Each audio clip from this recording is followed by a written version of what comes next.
Hello friends, I am HL Gupta. I am going to make you understand how to prepare CMA Intermediate Financial Management. यह syllabus group second financial management cost and financial management में है। उसमें मैं financial management आपको बताने जा रहा हूँ। ठीक है, सबसे पहले मैं सुपर प्रॉप्स को थैंक्स करना चाहता हूँ जिन्होंने जो टेक्नोलॉजी डेवलप किया। इस टेक्नोलॉजी के बेसिस पे हम आपके पास एकदम मिनिमम कॉस्ट में, एकदम लो कॉस्ट में हम आपके पास आपके अपडेटेड सिलेबस के साथ, अपडेटेड स्टडी मटेरियल के साथ और आपकी पूरी कंसेप्ट के साथ आपके घर पे आपको मैं पढ़ा रहा हूं। तो एक बार आप भी थैंक्स बोलिए। इतना लो कॉस्ट पे आपको दूसरा कोई नहीं पढ़ा सकता, दूसरा कोई भी पोर्टल आपको नहीं दे सकता। ठीक है, तो सुपर पॉप्स को थैंक्स कीजिए। दूसरी बात है, हमारा जो सीएमए इंटरमीडिएट में जो फाइनेंशियल मैनेजमेंट है वो कॉस्टिंग के साथ है। यहाँ पे सीएमए इंटरमीडिएट, इसमें ग्रुप 2 में एक सब्जेक्ट है कॉस्ट प्लस एफ है। तो यहाँ पे जो फाइनेंशियल मैनेजमेंट है इसकी कैसे स्टडी किया जाए उसके बारे में डिटेल में आपको स्टडी बताने जा रहा हूँ। ठीक है ना बेटा। तो सबसे पहला आपको क्या है कि आपको कैसे स्टडी करनी है। सबसे पहले आपको कंसेप्ट पे बहुत ज्यादा कंसंट्रेट करनी है। कंसेप्ट पे first you have to concentrate on concept. अब वह कंसंट्रेट आप करेंगे तो मेरी वीडियो से आपको कंसेप्ट बहुत अच्छे से समझ आ जाएगा, बहुत अच्छे से। दूसरा मैंने क्या किया है, concept based questions, concept based questions मैंने बनाई है जो मेरी वीडियो से आपको मिल जाएगा। कंसेप्ट बेस्ड क्वेश्चंस, ठीक है ना। सबसे कंसेप्ट पे कंसंट्रेट करनी है, कंसेप्ट बेस्ड क्वेश्चंस बनानी है। ठीक है, और तीसरी पार्ट आपका ये है ICMAI, इंडियन माने चार्टर्ड अकाउंट कॉस्ट अकाउंटिंग जो इंस्टीट्यूट है, उन्होंने स्टडी मटेरियल आपको प्रोवाइड किया हुआ है। स्टडी मटेरियल, ये जो स्टडी मटेरियल है, यह जो स्टडी मटेरियल है वह स्टडी मटेरियल का ईच एंड एवरी आपको इलस्ट्रेशन, जितने भी आपकी इलस्ट्रेशन है बहुत केयरफुली आप बना लीजिए, बहुत केयरफुली आप बना लीजिए।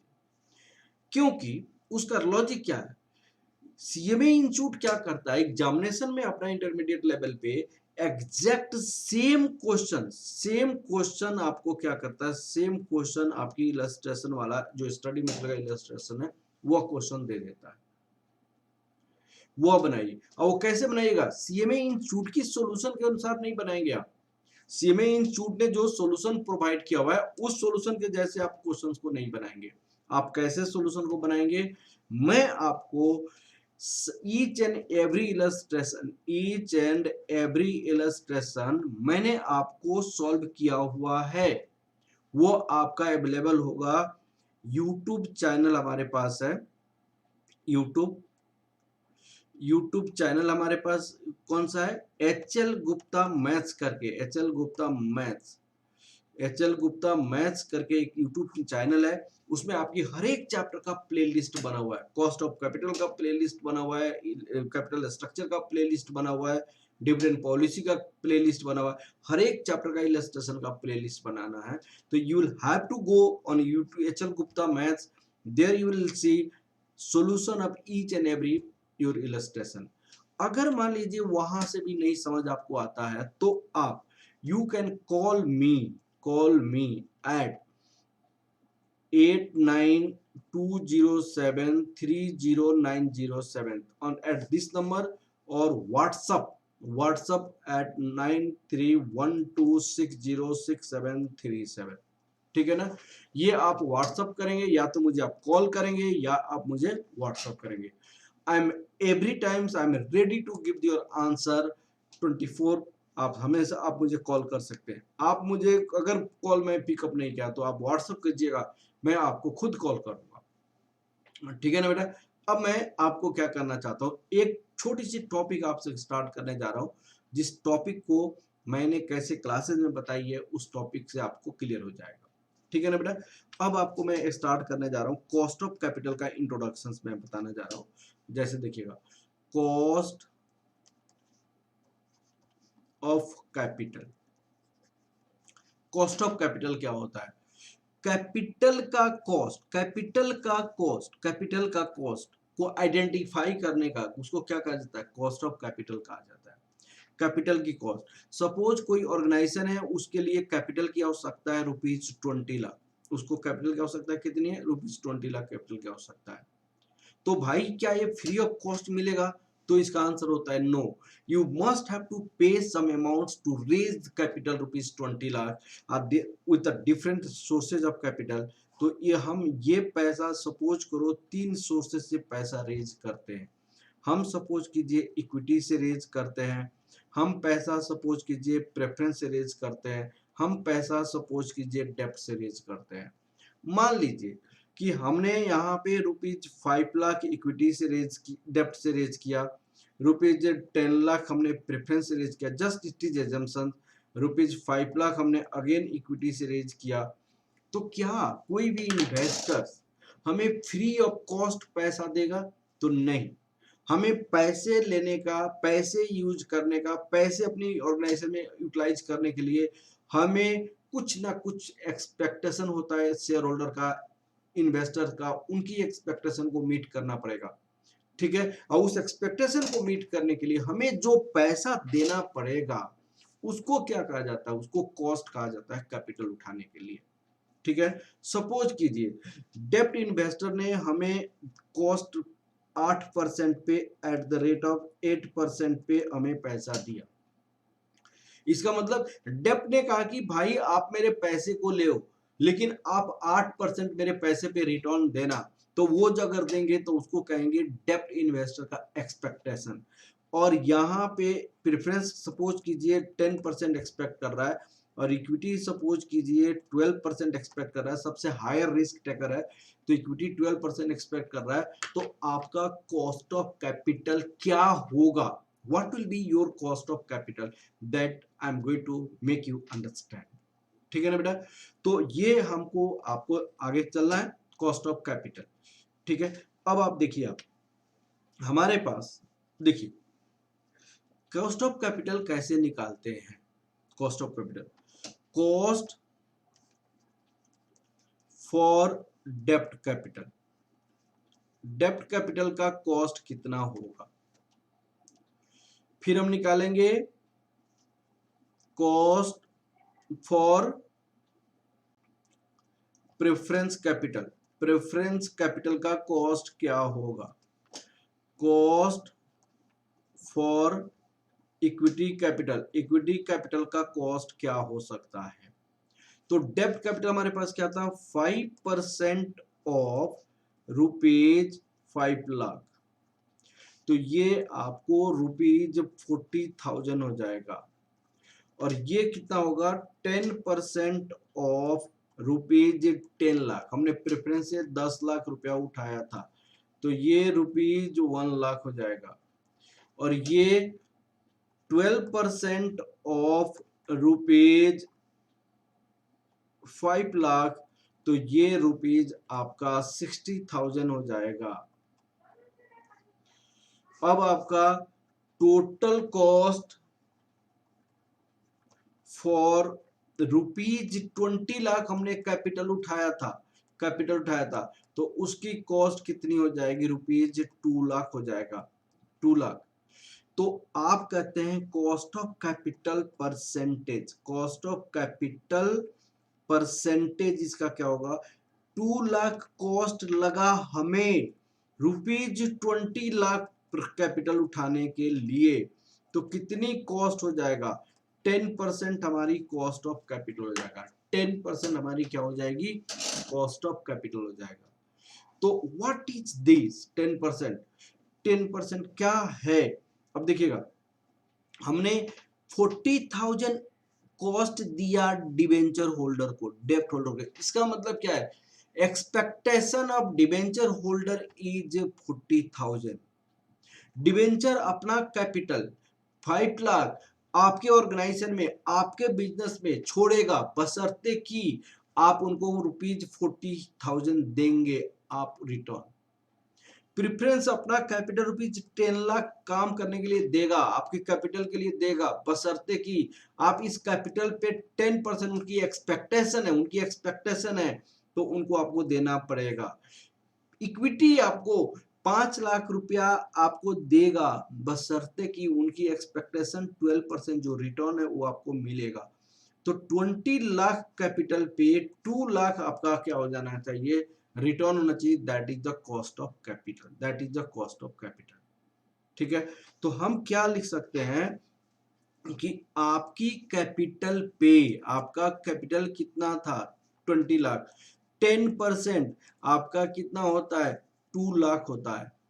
तो 2 लाख आपको मिनिमम रिटर्न चाहिए ऑन कैपिटल इन्वेस्टमेंट पे, इस कैपिटल पे 2 lakh, to meet the expectations of, to meet the expectation of debt, to meet the expectation of preference, to meet the expectation of equity.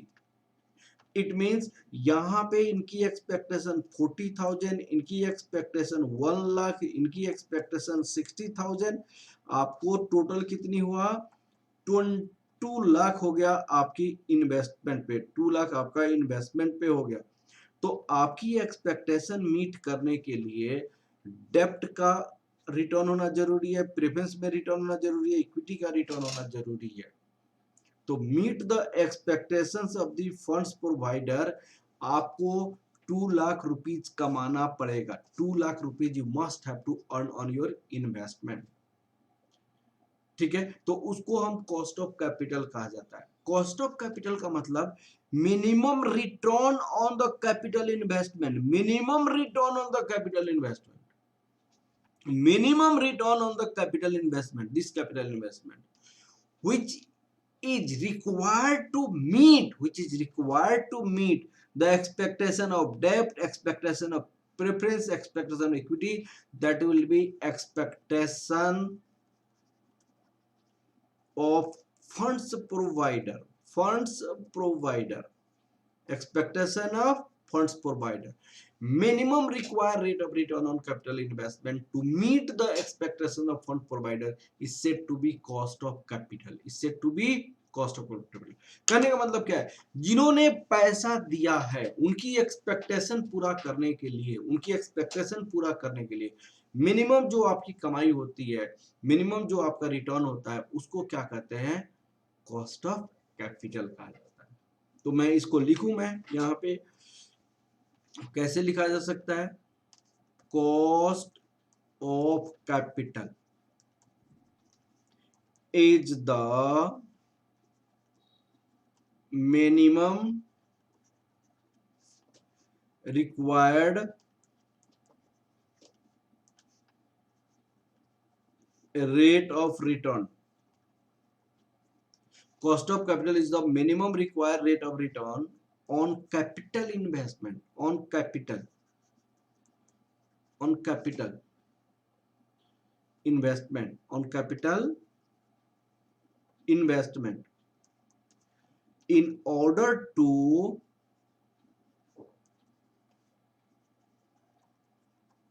maintain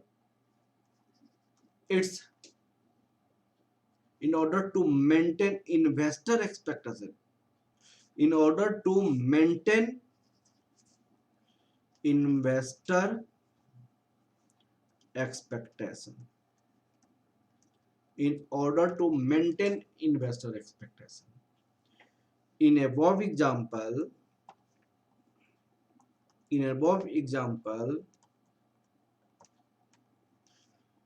we have to earn 10% on capital 20 lakh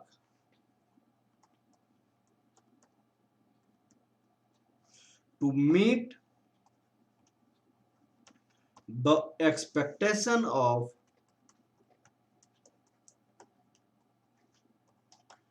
debt, preference and equity.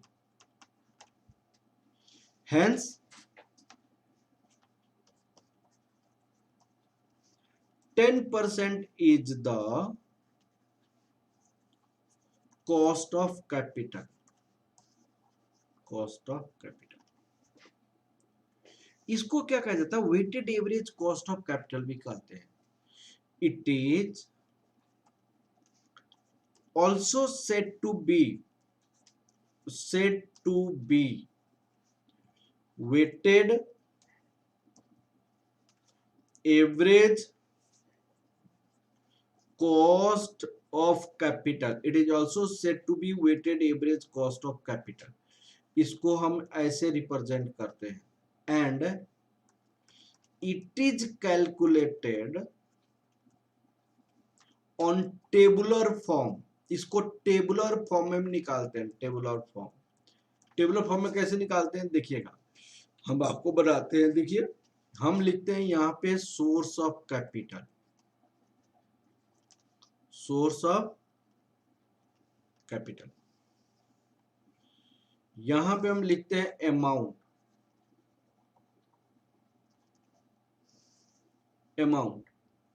यहां पे लिखते हैं wait. यहां पे लिखते हैं weighted cost. और यहां पे लिखते हैं वेटेड कॉस्ट.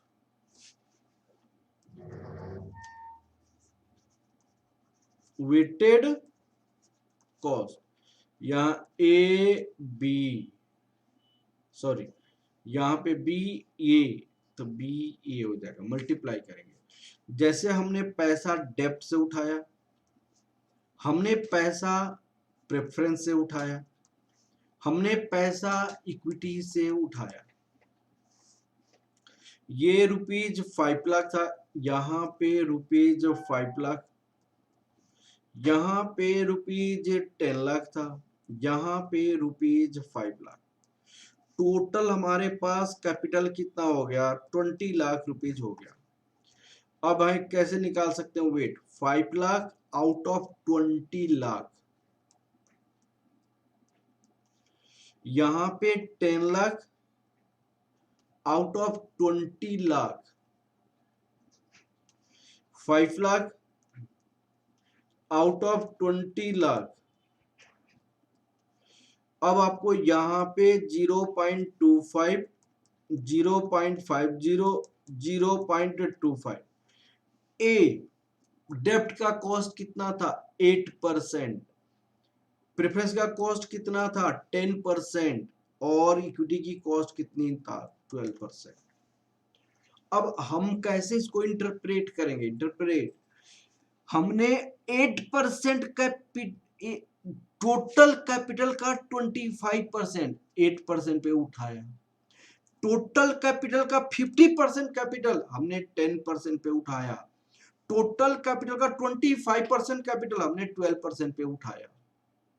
इसका मतलब ये हुआ टोटल कैपिटल का 25% कैपिटल हमने 8% की रेट से उठाया.